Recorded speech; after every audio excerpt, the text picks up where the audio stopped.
You never know what to expect here on the corner of Market and... Oh, wait, I have to check this. Text. More like textile. OMG. Make sure everyone finds out more tonight on NEOtropolis, not business as usual.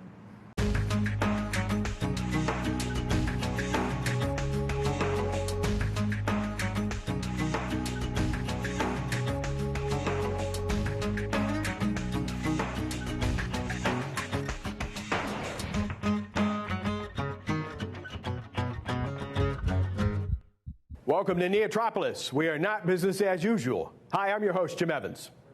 You know, everything we do here on our show is by design, most of the time. And tonight we'll spend some time on a unique business in Northeast Ohio that is all about design, as in clothing. And through a combination of passion, experience, and hard work, the owner of this business has received regional recognition for her standout work. And if her product is not already a part of your fashion file, it just might be by the time we close. So stay with us. Right now, we'll try on regional business news from the NEOtropolis Good Business News Aggregator. This is the Good Business News along the I-77 corridor for the week of July 25th. Monday's Cleveland Plain Dealer Metro section reports that New York-based Leveraging Investments in Creativity has awarded Cleveland Advocacy Group, the Community Partnership for Arts and Culture, a $500,000 grant to provide small loans to help artists buy and renovate homes in Cleveland's growing East Side Arts and Entertainment District. Tuesday's Cleveland Plain Dealer Business section and Wednesday's Akron Beacon Journal Business section reports that Cleveland-based Eaton Corporation, a global and diversified manufacturer of power systems, reports that projected sales this year will top its 2008 record. The company attributes the growth to the rising cost of energy that is forcing customers to invest in energy-efficient systems that Eaton manufactures. Also, Tuesday's Cleveland Plain Dealer Business section reports that Medina-based RPM International Incorporated, a global manufacturer of specialty coatings, sealants, and building materials, is reporting strong growth in sales and profits for its fourth quarter. Tuesday's Akron Beacon Journal Business section reports that in June, the Akron-Canton Airport topped its 2008 passenger record by 1,358 customers. For the first half of this year, the airport has served 3.4% more travelers from the same time period last year. Wednesday's Kent Record Courier Local and State section reports that according to the 2011 Chronicle of Higher Education's list of great colleges to work for, Kent State University was named as one of the 10 best universities in the category of compensation and benefits among schools with an enrollment of more than 10,000 students. Thursday's Cleveland Plain Dealer Business section reports that Elyria-based Bendix Commercial Vehicle Systems will purchase the vehicle sensor division of California-based electronics company Iteris. The $14 million purchase will give Bendix a lane departure warning system that will alert drowsy drivers if they are drifting out of their lane, and a data management system that will allow monitoring of driving practices. And Thursday's Cleveland Plain Dealer Business section reports that Garfield Heights-based Chart Industries, a global manufacturer of massive machinery, engineered hardware fittings and components to liquefy gas, as well as having a biomedical division, reports an increase in sales and anticipates a strong future. Chart Industries attributes the positive report and forecast to a global increase in the use of natural gas. Also, Thursday's Cleveland Plain Dealer Business section reports that Cuyahoga Falls-based Americhem Incorporated, a provider of color and additives for synthetic fibers, has doubled its plant's operational space locally, in addition to adding a production line at its plant in the United Kingdom. And finally, Thursday's Cleveland Plain Dealer Business section reports that Independence-based CBiz Incorporated, a business services company, has reported a 20% increase in net income for its second quarter ending June 30th, compared to the same time period last year. This is the Good Business News along the I-77 corridor for this week. NEOtropolis is your source for good business news. Our dress code for this evening, special casual. However, our crew didn't get the memo. They still look good, though. But tonight's show just may allow you to make an artistic, creative statement that is all about you. And that is the mission of a fashion business in the region that implements an ancient Japanese technique that enhances fabric and colors with unusual depth and variations. And you need to see the fall line. We get you to that in a few moments. But next in line for us is our content partner, the Business Journal. It's time for the Weekly Buzz. I'm Stacia Ertis with the Business Journal Weekly Buzz for Youngstown and the Mahoning Valley. A big expansion for Wheatland Tube in Howland in Trumbull County. The state has approved a 40% job creation tax credit over 6 years for the project that will involve an investment of $11.4 million and create 20 jobs. It will help Wheatland Tube increase production and efficiencies in the oil tubular goods market related to the Marcellus and Utica shale exploration. The regional chamber says the new jobs will create nearly $800,000 in additional annual payroll. Currently, the Howland plant employs 143 people. Thousands of people got the chance to see inside the General Motors Lordstown plant this week. Some 9,000 people registered for the opportunity to see how the Cruze is produced and to catch a glimpse of the 2012 Cruze, the Chevy Volt, and other new models. Well, without taxpayers' help, we're not here today. So wanted to say thank you, America. Thanks to all the taxpayers. Team NEO could wind up as the development office for the region under Governor John Kasich's Jobs Ohio plan. The Youngstown-Warren Regional Chamber helped establish Team NEO in 2003 to promote economic development in Northeast Ohio, and Chamber President Tom Humphrey serves on the board. Under the plan, Team NEO would work with groups to help them prepare proposals to take to the state for funding and incentives. The Raymond John Ween Foundation unveils plans for its new home. The Ween Foundation is restoring the 17,000 square foot building on West Market Street in Warren. It's an important element for the revitalization of Courthouse Square. Today really marks the occasion where the Raymond John Ween Foundation is making a significant community investment in Warren, but really in the valley. We're very excited about this, as it will give us new foundation offices, the permanent home of the Ween Foundation. 2 Valley post office branches are on the list for possible closure. This branch off Belmont Avenue on Youngstown's north side is one of some 3,700 offices nationwide being considered for closure or consolidation. The other branch is in Calcutta in Columbiana County. This new bottom dollar food store being built on Youngstown's south side is one of 14 it plans to open here and in the greater Pittsburgh area in early 2012. Along with this store, Bottom Dollar is opening 2 other stores in the city. Bottom Dollar is based in North Carolina and is a subsidiary of the Belgium Del Hayes Company. It was lights, camera, action for Home Savings and Loan. Aspiring actors turned out at Accent Media downtown for a local casting call. Home Savings is looking for good local talent for their upcoming fall television commercials. And those are this week's headlines. Be sure to check out the Buzz Newscast every business day online at businessjournaldaily.com. And now it's time for a NEOtropolis fact. Did you know that 16 cardiovascular companies moved to the Northeast Ohio region in the past 2 years? I have to say that our show this evening is a work of art. Actually, it's the work of the art of cloth. And that is a special fashion company in Chagrin Falls led by Rose Korek, owner and artist. And her artistry has been so unique that she was named to a recent list as one of the top 10 women business owners of Northeast Ohio. Rose is passionate about her craft and says you have to be ready to make bold moves to grow your business. So we now move ahead with Jennifer Borres, who I know placed an order, and she shows us this truly unique success story. A company located in Chagrin Falls called The Art of Cloth designs unique clothing just like this and sells them locally and across the country. And they are definitely not business as usual.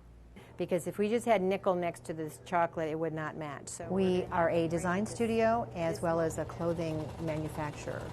And we design and process a line of hand-dyed women's clothing for boutiques around the country and one department store, Dillard's. That all takes place in-house at this manufacturing facility where they sew and create sample designs. The designs go out to sewers, and we have outside sewers who fabricate what we call blanks. So the garments are made into blanks of either black or white fabric. And then the blanks come back into our company and we process them. Which includes dyeing, printing, taking color out, or putting color back in. So we have this whole process of what we call surface design, where we're impacting the surface of the cloth. So this started out as a piece of white fabric, and then we We have a garment made, we dye it, and then we print it. Then half a dozen reps around the country show clothes at trade shows. Boutiques then place their orders, and they are filled right here. The idea of hand-dyed clothing is certainly out there, and there's a lot of craftspeople, artists who do similar things to what we do. I think what's unique about us is that we are in the commercial apparel world. So our work, our goal is to bring good design to the world and beautiful textiles to the world. That's something Rose has always wanted to do. I have a degree in textile design, so I've been a fabric lover since I was, very small. And I come from a whole line of women who worked with their hands and worked with textiles. My mother is 88 years young, and she is a textile artist herself. She taught me how to sew. And as I got into dyeing later in life, I brought her into the process. So now she sews and dyes as well. And so the piece that you see in the background actually is a wall piece that my mother and I made together here a couple years ago in the studio. But she says as a textile design major, she wasn't quite sure what to do with it. So I had this love of textiles, and I went to school at the University of Minnesota and in Oslo, Norway, studying textiles.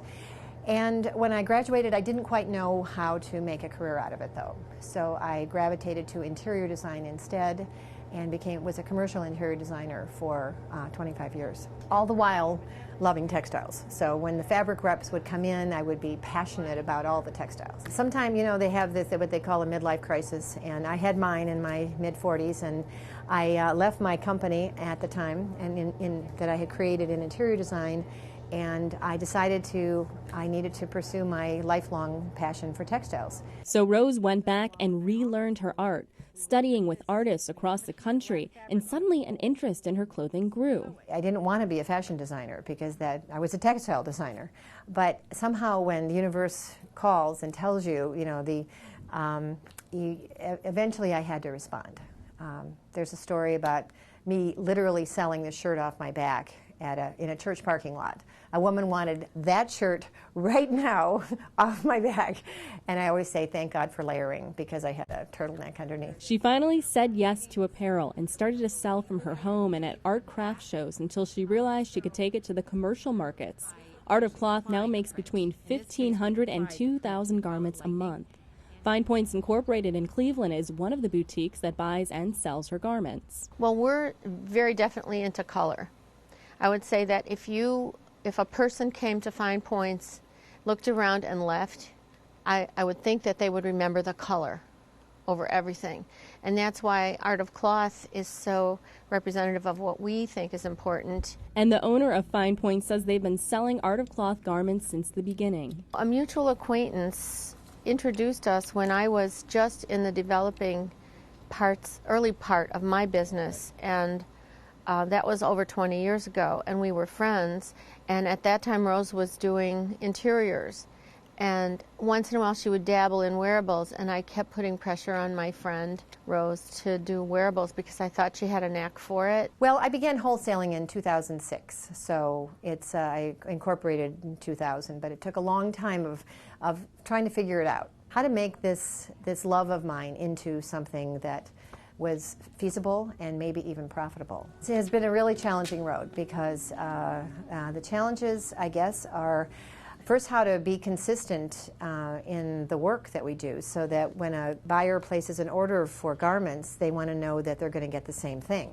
And so working out systems so that we can become more production-oriented was a big shift for someone like myself who was an artist, and I liked doing this, and I liked doing that, and making 100 of them, not so much. Since then, they've learned how to produce garments consistently in their studio, but another problem was being profitable. With the economy, there's huge price resistance, as you know.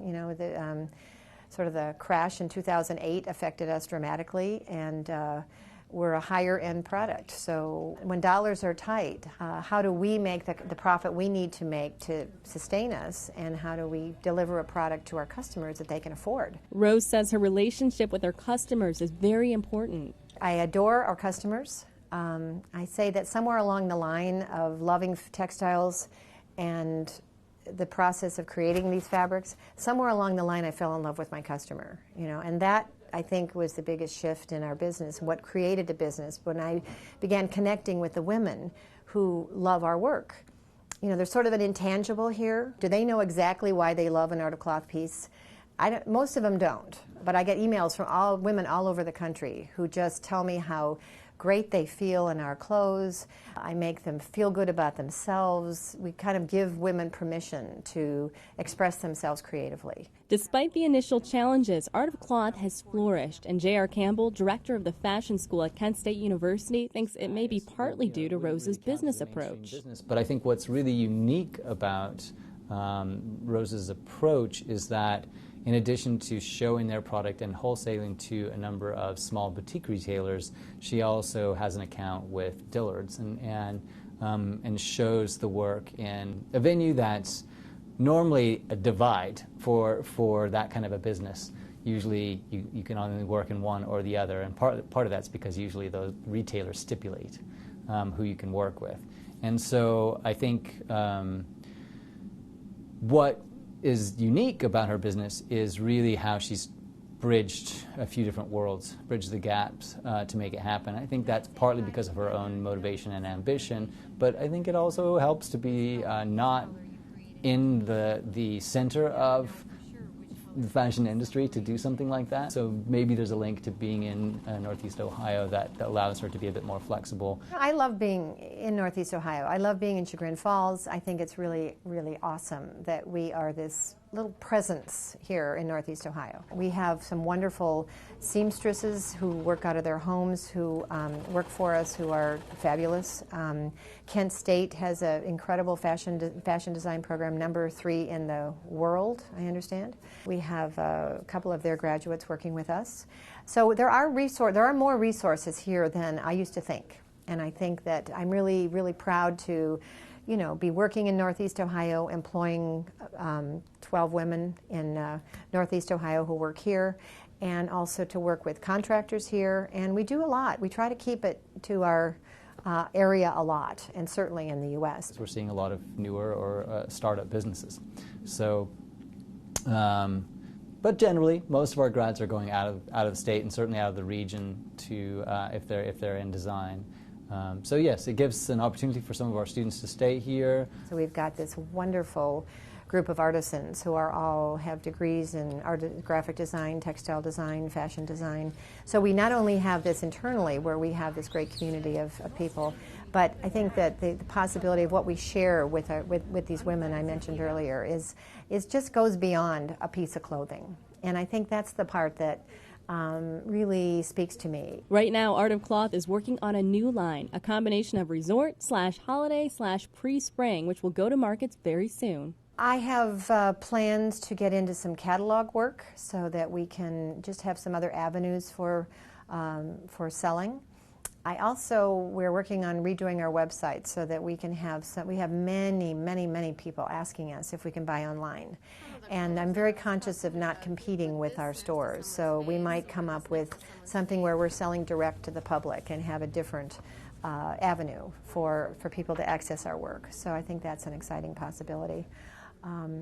We are talking about coming up with another label, another brand other than Art of Cloth, so we can have a slightly different look and another market for our work. So there's just always new and exciting things that we're looking at to develop. Art of Cloth has a sample sale just a few times a year right here at their manufacturing facility where you can buy clothing just like this, and the next one is coming up in the beginning of August. In Chagrin Falls, I'm Jennifer Boris for Western Reserve PBS. Looks like a colorful future for the Art of Cloth. And with that, it's time now for Into the Future. Into the future. Hello, I'm Sabrina Schweier from nationally acclaimed landscape design and development group Salisbury Schweier, based in Akron, Ohio. When I first met my husband and partner, Samuel Salisbury, we decided that we had very different backgrounds and talents, but we shared a common vision. So we created Salisbury Schweier to be able to provide clients with landscapes that were gorgeous, that were sustainable, and that were very deeply spiritual, transforming their lives. When our clients come to us, they recognize that we have these 3 opportunities that we can bring them and that we can deliver. Salisbury-Schweier gardens are gorgeous. They are personal, individualized works of art. Salisbury-Schweier landscapes are sustainable, sensitive to the earth. And thirdly, Salisbury-Schweier gardens are transformational, spiritual places where they can express themselves and attune themselves with nature in a very real and deep sense. So Salisbury-Schweier provides lots and lots of opportunities, whether large or small, public or private, to have something that is an individual garden, work of art. To reach Salisbury-Schweier, contact us at www.ssigardens.com, or you also may follow us on Facebook. You know, we always like to give you some news on the financial field, and the experts at NCA Financial Planners do that now with a stock wrap. This week's local company spotlight is First Energy Corporation, headquartered in Akron, Ohio. First Energy operates as a diversified energy company producing electricity from a fleet of nuclear, coal, natural gas, and hydro plants. Through its subsidiaries and affiliates, First Energy covers 67,000 square miles in Ohio, Pennsylvania, New Jersey, West Virginia, and Maryland, and employs just over 13,000 people. The company was formed in 1997 through the merger of Ohio Edison and Centurior Energy Corporation. The merger with Allegheny Energy was recently completed in February of 2011, which created the largest investor-owned electric system serving 6 million customers. First Energy trades on the New York Stock Exchange under the symbol FE and pays a quarterly dividend of 55 cents per share, equating to about a 5% dividend yield. The midweek close for First Energy was $45.13, while year-to-date the stock is positive 21.91%. The last 5 years, First Energy is negative 18.61. Back to you, Jim. You always want to look your best for culture and entertainment in Northeast Ohio. That is always in fashion. And we have the guy who makes it an art form. Cool Cleveland's Thomas Mulready joins us now to tell you about some other events that are going on in NEOtropolis this weekend. What we're talking about is the business of fun. Hey, it's Thomas Mulready from CoolCleveland.com, and we're here today in Lakewood at the Root Cafe, and we're talking this week about local cafes and coffee shops in Northeast Ohio. There's a lot of great local places you can go, not only to get your coffee, but also to get art and music. For example, right here at the Root Cafe in Lakewood, they specialize in vegetarian as well as vegan cuisine. And they're doing that lunch, they're doing a dinner time, and then on Sundays they've got a brunch. And also right here in Lakewood, Bella Dubby is a great little coffee shop. Not only coffee, they've got probably hundreds of beers. They specialize in microbrews. They've got local Brooklyn beer on tap. And they do art on the walls, and they do music. They do a lot of really great touring bands come through Bella Dubby in Lakewood. The Rose Cafe in Lakeview Beach in Lorain is right on the lake. And they've got a full menu, salads, burgers, paninis, great location. If you head down to Akron, we're going to recommend Mocha Maiden coffee. They've got wine. And right next door is the Wee Gallery, where they've got art on the walls and local artists being featured. And right next door is Rubber City Clothing, so it's a great local area right in the historic district of Akron. Then you head over to Canfield, which is just outside of Youngstown, and the Peaberry Cafe and Bakery. Made from scratch European pastries, which actually sort of made from Youngstown, I guess you would call it. But you know, that's awesome, and it's the Peaberry Cafe and Bakery in Canfield. They also have sandwiches and soups. So check out your local cafes and coffee shops in Northeast Ohio. This is Thomas Mulready from CoolCleveland.com. Have a great week in NEOtropolis. As we leave you, keep in mind there are things that you can do to help the Northeast Ohio economy. One great way is to get out to any of the events Thomas told us about and make your investment in fun. You can also position yourself out there and make some brilliant comments about the Northeast Ohio economy to the people in line for the fitting room and tell them to spread the word. Also, remember to log on to our website, NEOtropolis.org, and tell us what you think. I'm Jim Evans. Thanks for joining us here on NEOtropolis, not business as usual.